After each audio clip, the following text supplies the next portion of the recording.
bonjour et bienvenue si vous nous rejoignez sur la RTNC au sommaire de ce jeudi. L'unité dans la diversité pour l'avancement de la paix, du développement durable et de la dignité humaine partout et pour tous. C'est le thème de la 79e session de l'Assemblée générale des Nations Unies. Discours très attendu du président RD congolais. Félix Tshisekedi évoquera l'agression rwandaise sur le sol congolais. Après le succès enregistré à Kinshasa, l'expo béton pose ses valises au Congo central. Le pont Maréchal transformé et a abrité plutôt la cérémonie du lancement sous une tente. Le go a été donné par la première ministre Judith Suminwa Tuluka. Puisque tout est rentré dans l'ordre après la tentative d'évasion de la prison de Makala, le bâtiment incendié sont en pleine réhabilitation. D'autres ont été équipés. Vous verrez dans le corps de ces journaux le ministre d'État en charge de la justice visiter le lieu. Madame, monsieur, voilà tout pour le titre. Avant de développer ces titres, débutons cette édition par ces images. Deux images du basketteur international franco-américain Tony Parker, reçu en audience par le président de la République. Cet ancien basketteur international était porteur d'un projet en faveur de la jeunesse congolaise dans le domaine de sport. Débutant par ces reportages de Blandine Zovo et Bienvenue Kabamba.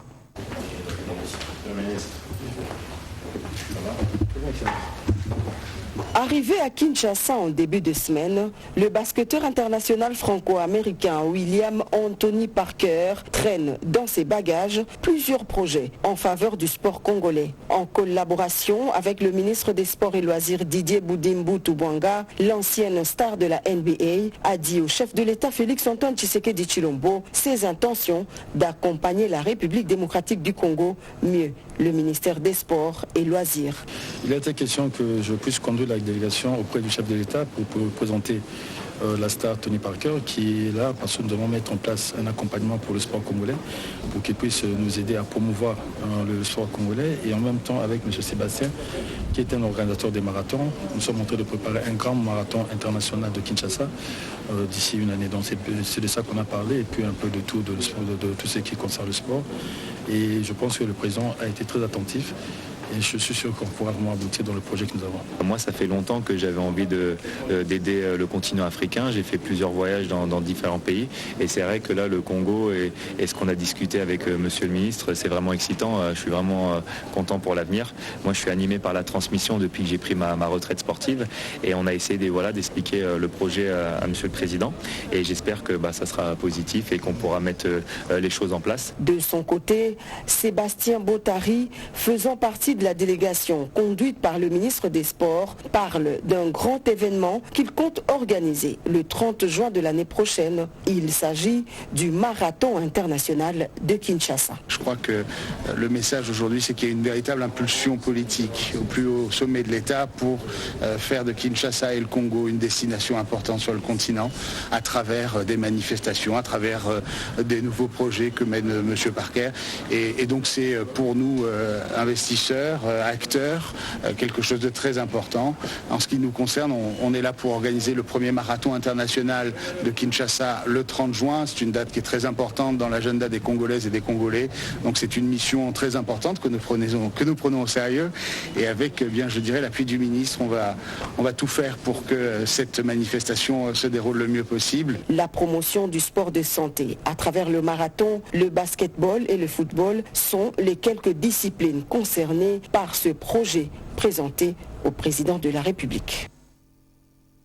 On enchaîne avec cette autre audience à la Cité de l'Union africaine. L'inspection générale de finances et l'autorité de régulation de la sous-traitance dans le secteur privé. Deux structures officielles placées sous l'autorité du chef de l'État ont reçu plutôt des instructions de la part du président de la République dans le cadre de la mobilisation de recettes dans leurs domaines respectifs. Regardez. Placée sous l'autorité directe du président de la République, l'inspection générale des finances poursuit sans emparer sa lutte acharnée contre les antivaleurs, notamment le détournement des deniers publics et la corruption. Reçu en audience par le chef de l'État Félix-Antoine Tshisekedi Tshilombo, Jules Alingué Tekei est venu présenter le rapport de ses activités dans le cadre de la surveillance des opérations financières de l'État. Selon l'inspecteur général chef de service de l'IGF, le président de la République, à travers des instructions claires et précises, souhaite que l'IGF travaille activement afin d'appuyer la mobilisation des recettes publiques. Nous sommes dans la droite ligne des instructions données par le président de la République en vue d'incarner sa vision en matière de lutte contre la corruption, a dit monsieur l'inspecteur général chef de service. De son côté, le directeur général de l'autorité de régulation de la sous-traitance dans le secteur privé, Miguel Cachal-Katembe, est également reçu dans la même soirée de ce mercredi par le chef de l'État Félix-Antoine Tshisekedi Tshilombo, devrait pour sa part mobiliser toutes les sociétés sous-traitantes à travers une sensibilisation afin de s'acquitter de leurs devoirs fiscaux en vue de permettre à l'État congolais de mobiliser les moyens de sa politique. C'est révolu l'époque où le domaine de la sous-traitance échappait au contrôle du pays. Les ressources issues de la sous-traitance sont désormais retraçables et contribuent au budget national. Le DG de l'ARSP a promis au chef de l'État de faire de la sous-traitance le moteur du développement du pays, mais surtout un domaine respecté qui contribue efficacement à l'économie de la République démocratique du Congo. Allez, on change carrément de chapitre. Il s'ouvrira dans quelques jours le grand débat de la 79e session de l'Assemblée générale des Nations unies orale, très attendue du président congolais du haut de la tribune de Nations unies. Félix Tshisekedi évoquera de questions liées à la situation sécuritaire de l'Est de la RDC. Joseph Oscar Mbalkaïch. 79e session de l'Assemblée générale des Nations unies à New York, aux États-Unis d'Amérique. Plusieurs chefs d'État et des gouvernements vont prendre la parole du haut de la tribune de cette session ordinaire. Aux côtés de ses pairs, l'oral du président de la République démocratique du Congo, Félix-Antoine Tshisekedi Tshilombo, est très attendu. Beaucoup d'enjeux pour cette session qui regroupe tous les pays membres permanents et non permanents du Conseil de sécurité des Nations unies. C'est notamment des enjeux sécuritaires dans l'est du pays, les questions de santé publique, avec les plans de contingence de la variole Mpox par la RDC et au-delà de tout, la prévention des grandes pandémies. Et l'autre agenda non moins de taille, c'est la mécanisation de l'agriculture pour une autosuffisance alimentaire assurée. Dans son discours, Félix-Antoine Tshisekedi Tshilombo va sans doute revenir sur la position de la RDC en tant que pays solution sur la transition énergétique et la protection de l'environnement. Un autre agenda de taille, ce sont les 2 places tant réclamées par l'Afrique parmi les pays membres permanents du Conseil de sécurité des Nations unies. Mais les grandes puissances veulent que cela soit fait sans droit de vote. Et la RDC sera présente à cette session à travers le premier citoyen de la République, Félix-Antoine Tshisekedi Tshilombo, qui va porter la voix de tout un pays. Après le succès enregistré à Kinshasa, l'Expo Béton pose enfin ses valises au Congo central. La première ministre Judith Suminwa Tuluka a lancé hier mercredi 18 septembre à Matadi au Congo central la 2e étape des assises. C'est un récit de Jim Mamogo dans un film de Pompon Oumba et Patrick Djokoukou. Le port international de Matadi, transformé en un carrefour d'espoir et d'innovation. Son espace abrite les travaux de la 2e session de la 8e édition de l'Expo Béton. Sous cette tente géante sont réunies plusieurs intelligences afin de trouver des solutions pour le développement, a fait remarquer la première ministre Judith Suminwa, venue honorer cette cérémonie. Il est parfois nécessaire que les fils et les filles de notre pays s'unissent pour réfléchir et réaliser ensemble des projets pour rendre nos villes de la RDC en général et tout particulièrement Kinshasa et les villes du Congo central sécurisées, modernes, durables et résilientes. D'ailleurs, comme l'a si bien dit le président de la République, c'est parce qu'ayant été attentif aux recommandations des débuts passés d'Expo Béton qu'il a eu l'ingénieuse idée de créer un ministère dédié à la politique de la ville, pour centraliser et coordonner les efforts en matière de développement durable en vue d'améliorer le cadre de vie de nos populations. Le thème de l'Expo Béton s'aligne parfaitement avec le programme d'action du gouvernement 2024-2028 exécuté sous le leadership du chef de l'État, Félix-Antoine Tshisekedi.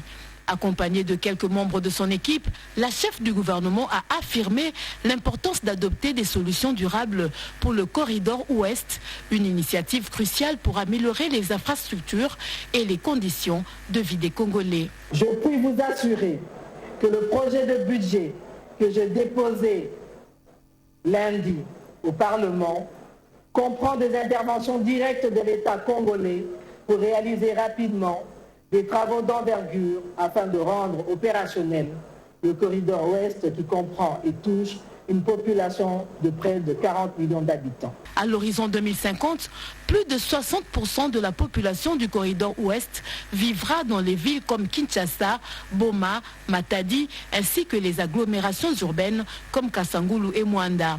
Il faut donc dès à présent penser et proposer des solutions durables pour ces villes, a insisté Grace Bilolo, gouverneur du Congo central. Jean Bamanissa, opérateur économique et initiateur de ce forum, a réussi à rassembler des acteurs économiques nationaux et internationaux autour du thème des solutions durables du corridor ouest pour Kinshasa. Dans l'actualité également, la RDC va entamer dans le jours à venir de réformes dans le secteur agricole. Le sujet a été évoqué lors d'une rencontre entre le premier vice-président de l'Assemblée nationale et le ministre d'État en charge de l'agriculture. Les ministres d'État, ministres de l'Agriculture et Sécurité alimentaire est venu échanger avec le premier vice-président de l'Assemblée nationale sur son initiative parlementaire de porter la proposition de loi sémencière. Une proposition de loi qui va permettre au gouvernement de matérialiser la vision du chef de l'État Félix-Antoine Tshisekedi Tshilombo dans le secteur agricole. Isaac Jean-Claude Tshilombaï a rassuré son hôte de sa disponibilité de porter et de faire inscrire cette proposition de loi au calendrier des travaux de la Chambre basse de cette session. Question de permettre à la République de se doter d'un instrument juridique qui va booster ce secteur en vue de combattre l'insécurité alimentaire dans les coins et recoins du pays, comme le souhaitent les garants de la nation, Félix-Antoine Tshisekedi Tshilombo. Il y aura beaucoup de réformes. Je pense que nous devons aller lentement pour arriver à mettre en place ces réformes. Nous voulons créer un système durable de développement de l'agriculture congolaise. Nous sommes en train de réfléchir et mettre en place un plan de production de semences durables. C'est-à-dire, si nous lançons ce plan de production de semences durables, dans les 2 ans qui vont suivre, nous aurons beaucoup de résultats sur le terrain. Ici est de signaler que le ministre d'État Grégoire Moutchaïla Mouton a annoncé la récolte imminente des premiers produits du plan de production durable dans plusieurs provinces. Madame, monsieur, savez-vous que le ministre des Finances a conduit le mardi 17 septembre 2024 la réunion de la Troïka politique? Des orientations claires ont été données aux membres de la Troïka par l'Argentine nationale pour stabiliser le cadre macroéconomique et consolider la stabilité du taux d'échange sur le marché. Sylvie Moembo. Il faut investir dans le secteur productif, tel est le message central du ministre des Finances Doudou Fwambali Koundé Libotaï en rapport avec la consolidation de la stabilité du taux de change ces 5 dernières années. Il s'était observé une stabilité du cadre macroéconomique. L'orientation de l'Argentine nationale figure parmi les solutions structurelles de longue durée pour lutter efficacement contre la dépréciation du franc congolais et ses conséquences sur le plan social et économique. Au cours de cette réunion, il a été dégagé la nécessité de poursuivre des réformes. L'orientation de la réunion d'aujourd'hui, c'est de faire en sorte que les ressources, à la fois qu'on mobilise auprès des partenaires et même les ressources nationales, soient dans une grande part orientées vers l'investissement. Parce qu'il n'y a que l'investissement qui peut permettre de créer des richesses qui vont à leur tour nous permettre de gérer durablement la situation de l'inflation et de maîtriser le taux de change.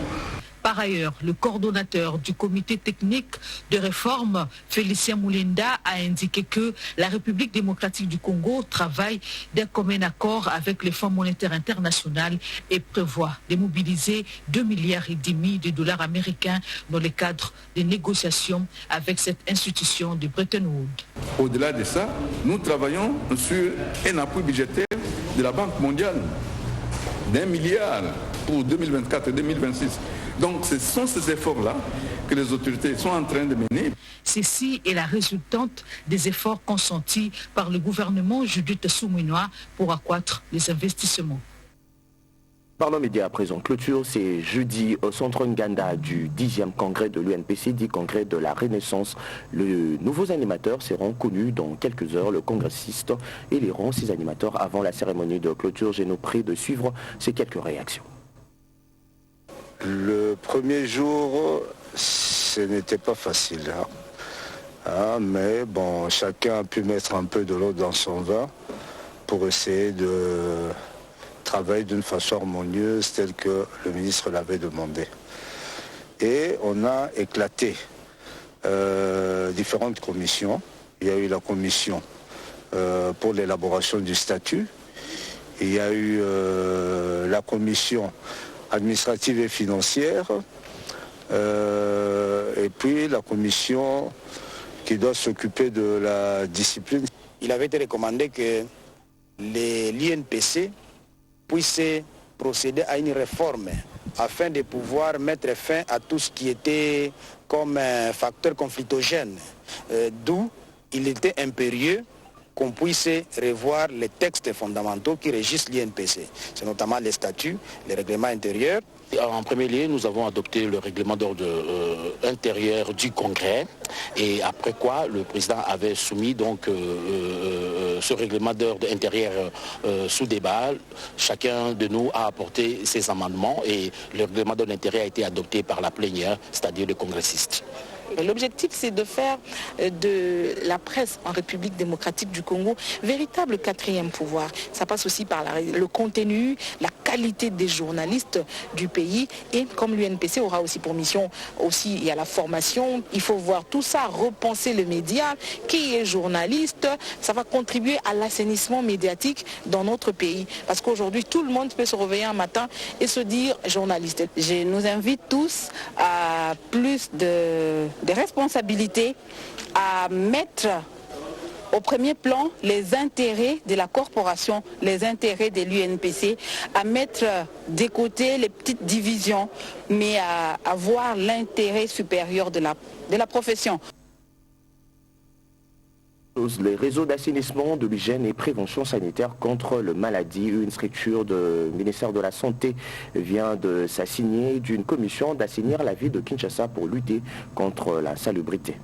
Un esprit sain dans un corps sain, un maxime qui rappelle à la population congolaise une obligation de vivre avec une santé de bonne qualité. Un objectif qui s'est assigné les réseaux d'assainissement, d'hygiène et de prévention sanitaire contre le maladie des structures partenaires du ministère de la Santé, Hygiène et Prévention sociale sous la coordination de Tango Mouya. Le réseau se veut une structure de lutte contre la salubrité dans nos villes et villages, veille à l'amélioration de l'environnement, appuyer les initiatives locales et organiser de lutte antivectorielle dans le même ordre d'idées. Le réseau d'assainissement, d'hygiène et prévention sanitaire contre le maladie invite la population congolaise à bien recycler les immondices afin de faire une source de revenus, bien entretenir le latrine. La commune de Kinshasa, dont la ville-province de Kinshasa a été la première entité administrative à recevoir le service de réseau avant de s'étendre sur toute l'étendue de la capitale.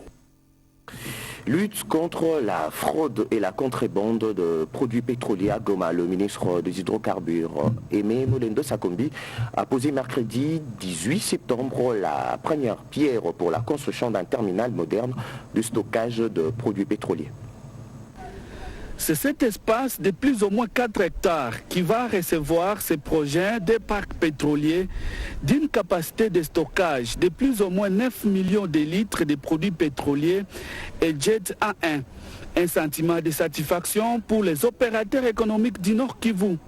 Et le fait d'avoir créé ce terminal nous permettra d'avoir une capacité de stockage assez importante.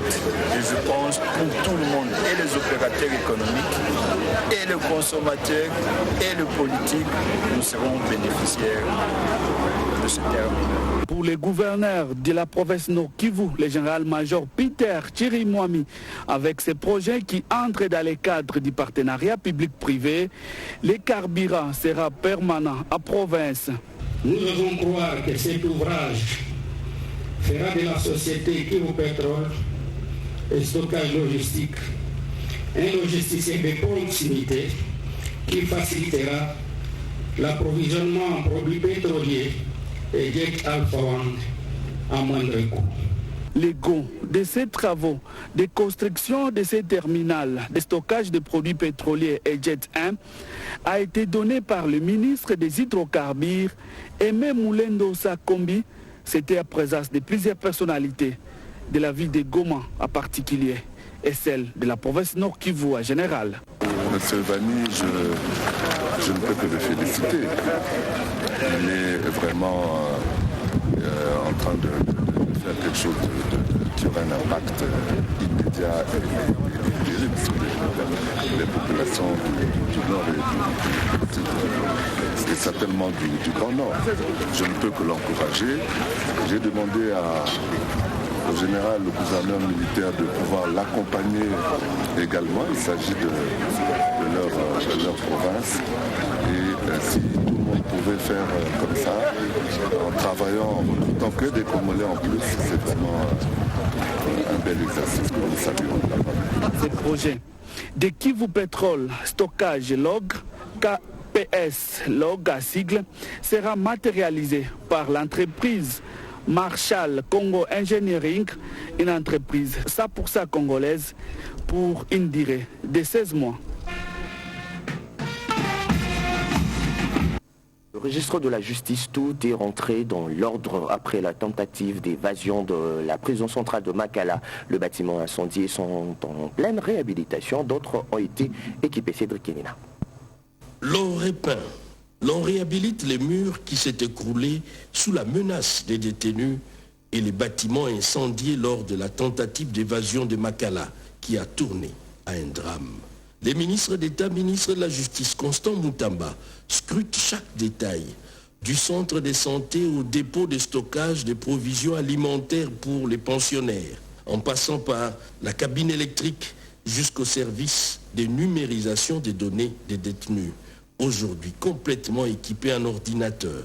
Au-delà de tout, les gardes des Sceaux, accompagné de son vice-ministre Samuel Bemba, a procédé dans le cadre du désengorgement de cet espace carcéral à la libération sous condition des détenus éligibles, souvent derrière les barreaux pour des faits bénins, environ 300.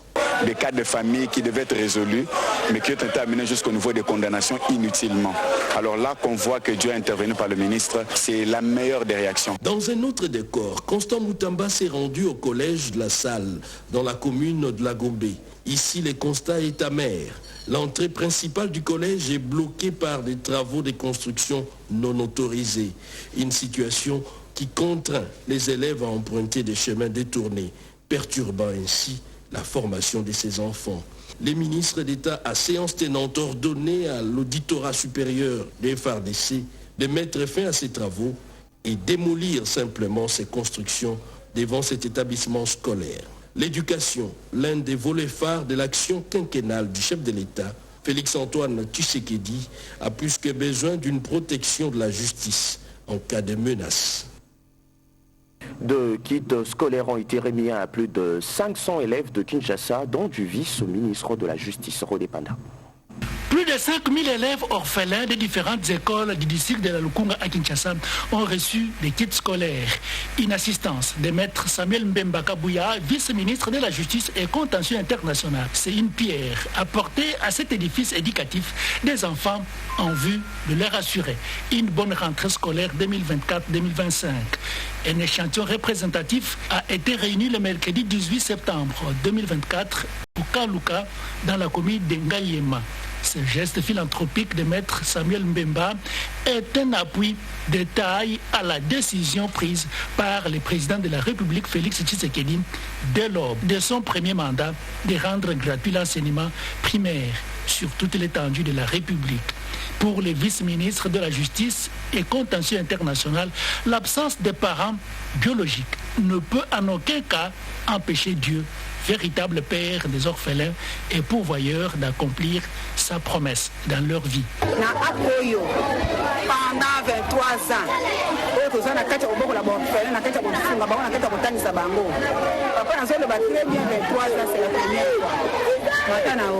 en plus de fournitures scolaires, une enveloppe consistante a été remise à tous ces élèves pour couvrir d'autres besoins. Rendons-nous dans la province du Haut-Ouélé, dans le territoire de Ouattara. La population locale réunie autour de la Ligue Mbila revendique un fils du coin à la tête du département social de la société Kibali Gold Mine. Regardez. Le recrutement d'un de fils du coin à la direction du département social de la société Kibali Gold Mine est l'une des revendications portées à l'intention du gouverneur Jean-Baptiste Gambou par les leaders d'opinion, les jeunes et les membres de la société civile du territoire de Ouattara lors de sa toute première mission d'itinérance dans cette partie de son entité. C'est dans cette optique que les membres de la Ligue Mbila, regroupant les filles et fils de toutes les 9 entités territoriales décentralisées de Ouattara affectées par l'exploitation de Kibali Gold Mine, a organisé ce mercredi 18 septembre 2024 une marche de plaidoyer et de soutien en faveur de l'un de leurs, Dominique Sanga Mambidi, considérant que le siège est déclaré vacant par l'entreprise. Au terme de leur marche, un mémo contenant les revendications a été lu et remis aux représentants du département social par Fiston Niédé, porte-parole du groupe. Vu l'existence de Kibali Gold Mine depuis plus de 15 ans dans le territoire de Ouattara, aucune fille et fils du dit territoire n'a été directeur d'un département de Kibali Gold Mine, malgré que les compétences existent. Au regard des collaborations entre la communauté riveraine affectée par les projets de Kibali Gold Mine, nous, filles et fils du dit territoire, recommandons M. Dominique Sanga Mambidi au poste de directeur du département social, vu sa compétence et son expérience professionnelle dans votre entreprise. Un mot de sport avant de prendre la revue de presse. Dans le cadre de l'organisation de la 26e CAN de handball dames senior par la RDC, la Confédération africaine organise un tirage au sort ce jeudi. Son président séjourne déjà à Kinshasa. Willy Kandé et Bonheur Mafouani. C'est 24 heures avant le tirage au sort de la 26e édition du championnat d'Afrique des Nations de handball dames senior que le président de l'organe fêtier de ces sports en Afrique, le docteur Aremou Mansourou, a été accueilli à l'aéroport de Ndjili par le président Amos Mbayo. Merci beaucoup pour cette opportunité que la famille du handball du Congo démocratique m'offre pour fouler le sol de Kinshasa à l'occasion, ce qu'on peut appeler la première fois. Les disciplines sportives confondues.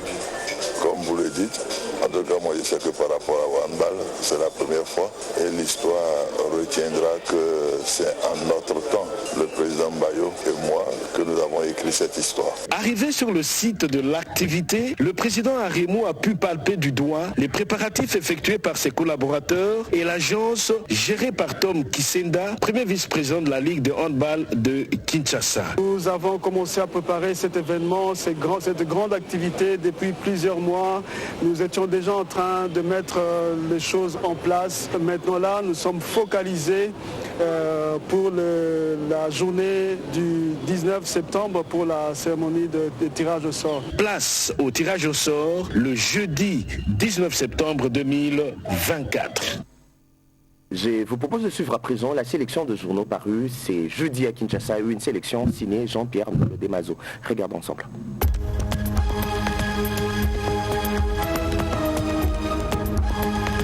Bonjour mesdames, messieurs et bienvenue à cette revue de presse. Ituri, 20 morts dans une double attaque des miliciens Codeco à Djougou, annonce Politico.cd. Les miliciens Codeco ont signé une double attaque le lundi 16 septembre 2024 à Fataki et à Jina, deux entités situées dans le territoire de Djougou en Ituri. 20 personnes ont péri lors de ces attaques et plusieurs biens ont été pillés par les rebelles. Selon le journal, les victimes ont été achevées par armes à feu et blanches. 9 personnes ont été tuées par machette et une autre décapitée à Fataki. Béni, 2 femmes fusillées par un militaire incontrôlé, révèle Mediacongo.net. Le drame est intervenu dans la nuit de mardi 17 à mercredi 18 septembre à Mouinda, groupement de Bolema, territoire de Béni dans la province du Nord Kivu. Les victimes, issues d'une même famille, ont été surprises par ce militaire incontrôlé qui les a menacés et ligotés avant de les cribler de balles. L'une a succombé suite à ses blessures et l'autre a été transféré à l'hôpital général de référence de Béni pour des soins. Le militaire auteur de cette fusillade a été arrêté par les services de sécurité. Ituri, l'administration militaire déterminée à sécuriser les zones minières, titre le potentiel.cd. Le gouverneur militaire de la province de l'Ituri, le lieutenant général Johnny Luboya Kachama, dit rester déterminé à neutraliser tous les groupes rebelles locaux, entre autres la milice Zaïre et la rébellion Codeco qui s'illustre à l'occupation illégale des zones minières. D'après le lieutenant Jules Ngongo, qui l'a fait savoir via l'antenne de Bounia de la RTNC, c'est ce qui explique le déploiement en masse des éléments de FARDC dans certaines localités minières de l'Ituri. Procès Rossi Mukendi, on appelle l'affaire prise en délibéré. Le prononcé attendu dans les prochains jours, rapporte 7sur7.cd. La haute cour militaire de Kinshasa, siégeant en matière répressive au degré d'appel, a pris en délibéré la cause opposant le ministère public au commissaire supérieur Loké Sokarine et au brigadier en chef Tokis Kumbo pour le meurtre de l'activiste pro-démocratie Rossi Mukendi. Le prononcé interviendra dans les prochains jours. Madame, messieurs, c'était un plaisir de vous informer durant cette semaine. Je vous retrouve déjà la semaine prochaine avec le même plaisir. L'actualité reste en continu en français, Lingala, Swahili, Chilubaki, Congo, sur la RTNC et la RTNC.cd. N'hésitez surtout pas à visiter également notre page Facebook. À très bientôt.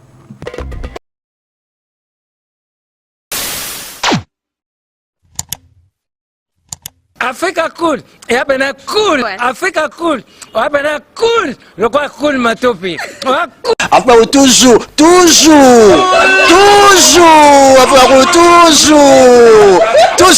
enfin, c'est bon. Et ça chaîne est bien, et puis vous êtes très rapide.